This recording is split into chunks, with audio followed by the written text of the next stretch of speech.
Bonsoir à toutes et à tous, bienvenue sur ma chaîne Jeune moins jeune. Donc ce soir je vais faire une vidéo sur l'esthétique, je l'ai pas fait encore. Enfin on va dire l'esthétique c'est la science de l'art, donc voilà, la philosophie de l'art. Donc voilà. Alors je vais donner déjà la définition rapidement là sur le dictionnaire Robert. Alors je vais tenter de faire une tentative un peu plus différente que tous ceux qui sont passés par là, quoi, tous les érudits qui ont fait une vidéo sur l'esthétique, parce que voilà, euh, comme ils connaissent bien l'histoire de l'art, donc voilà. Je vais essayer de tenter moi de faire à ma manière, quoi, à partir de mon concept idée découverte et idée plagiat. Donc voilà, le reste, ça sera à vous de faire les recherches, hein, idée découverte et idée plagiat. Donc voilà. Alors esthétique, définition, science du beau dans la nature et dans l'art. Donc conception particulière du beau. Domaine de l'esthétique, philosophie, psychologie et sociologie de l'art. Donc voilà. Science du sentiment, donc voilà, c'est ce que je disais. Plastique. Alors ça, ouais. Tic, tic, tic, tic. Qu'est-ce que je voulais dire? Ah, relatif aux moyens mis en œuvre pour maintenir ou améliorer l'apparence physique sans esthétique. Soins de beauté, ben, chirurgie esthétique, ça concerne tout le monde, hein, donc voilà. Pas la chirurgie esthétique, hein, les soins personnels du corps, de l'être humain. Donc ils disent chirurgie esthétique, le tissu adipeux, affaissé, la plastique, quoi. Raccourcir ou affiner le nez, par exemple. Ça concerne tout le monde, ça, tout être humain. Donc voilà, c'est l'apparence. On va dire, je peux même mettre dans mon... Je crois que je vais mettre ça. Je vais mettre l'apparence pour changer. Parce que comme les Eurydices, ils avaient mis esthétique dans leur, euh, dans leur conférence. Donc je vais mettre apparence, je pense. Je vais voir, ouais. Parce que c'est une apparence, quoi. C'est une apparence sensible, esthétique. Donc je vais donner la définition sur le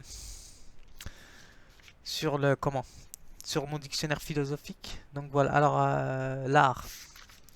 Alors qu'est-ce qu'il dit sur l'art, hein? Manière de faire une chose selon les règles. Plus particulièrement depuis le 19e siècle, expression par une création esthétique beaux-arts. Donc voilà.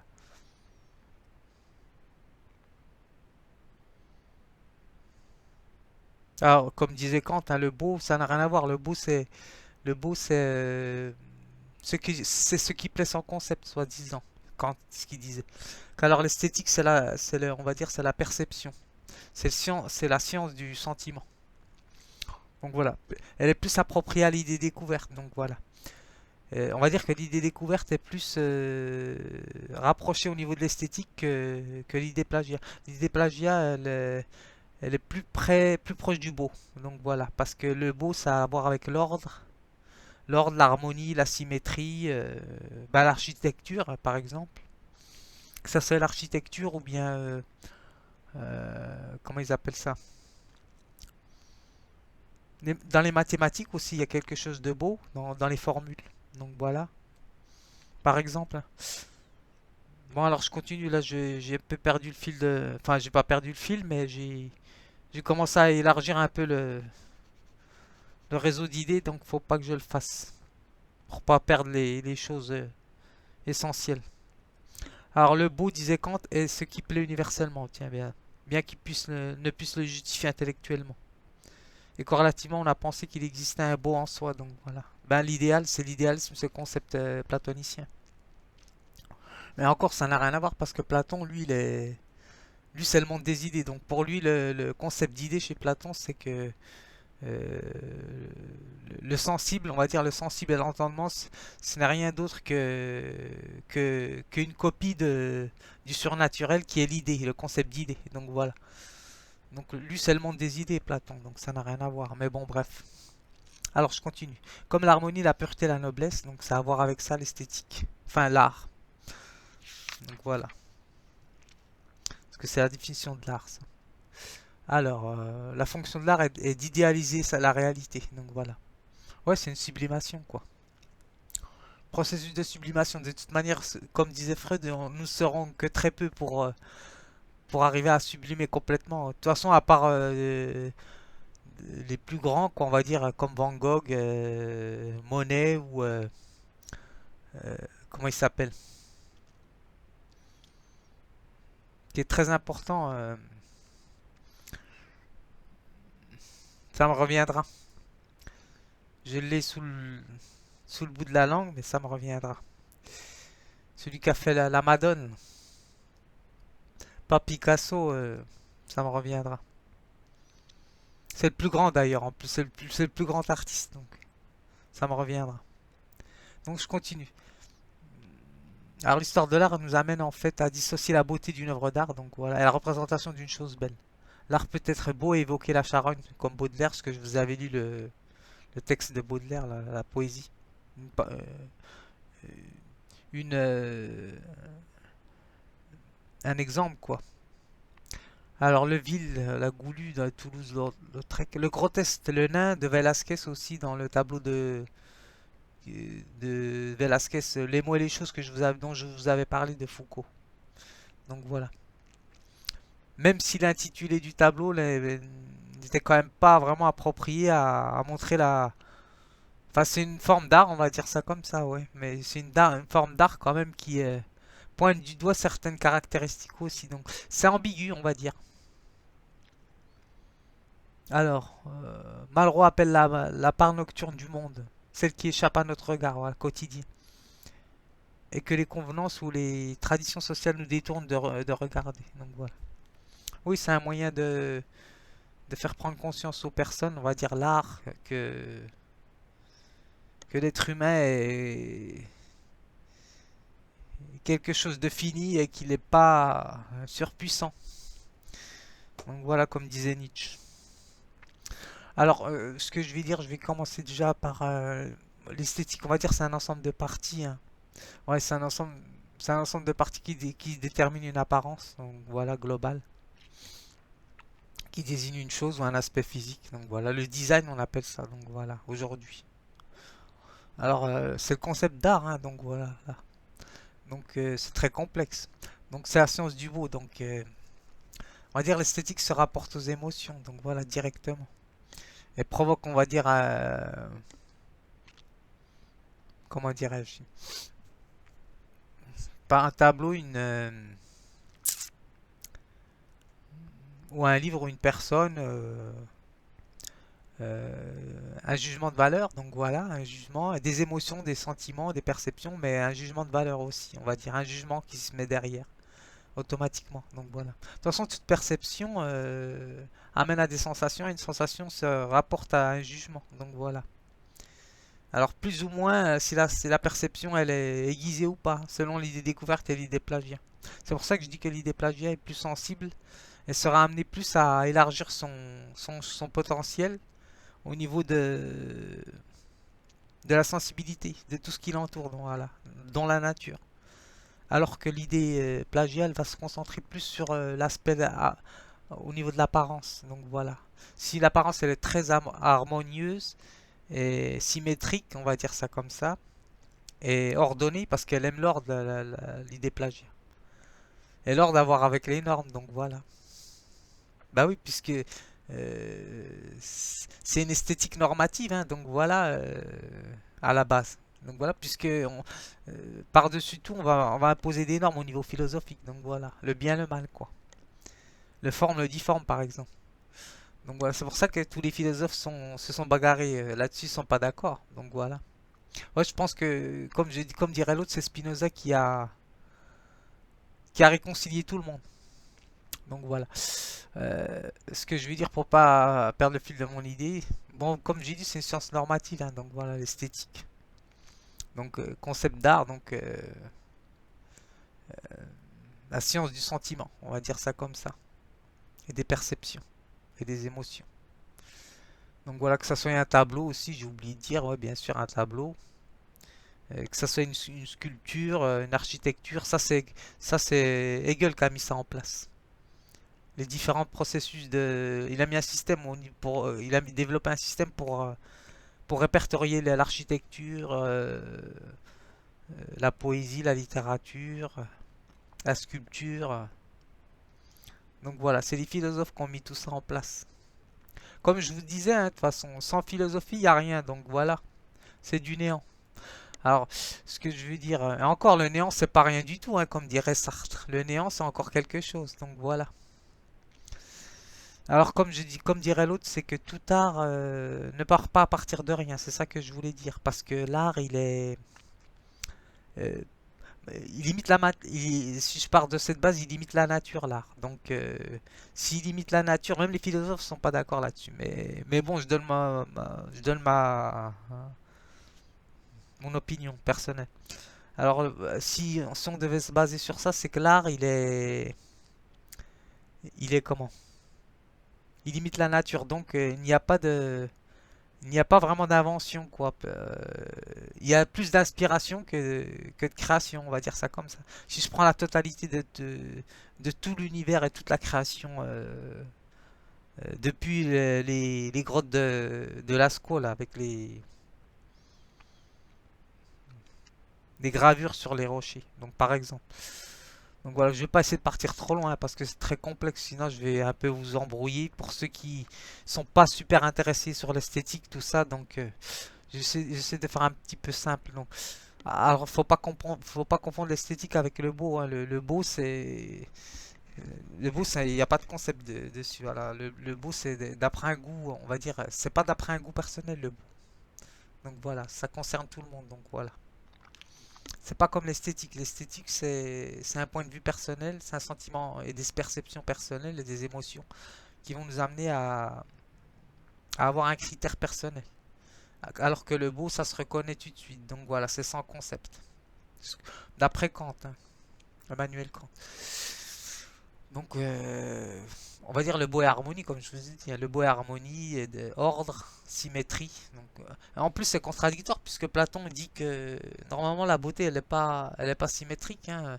Par exemple, comme ben, je vais introduire une expérience professionnelle, ben, quand j'étais soignant, ben, on voit bien que tout individu, bon, je prends l'exemple de la femme parce que c'est le plus souvent facile, on va dire, et le plus usité. Donc voilà, en chirurgie esthétique, c'est le pose de prothèse mammaire. Donc les seins ne sont pas de la même dimension. Donc voilà.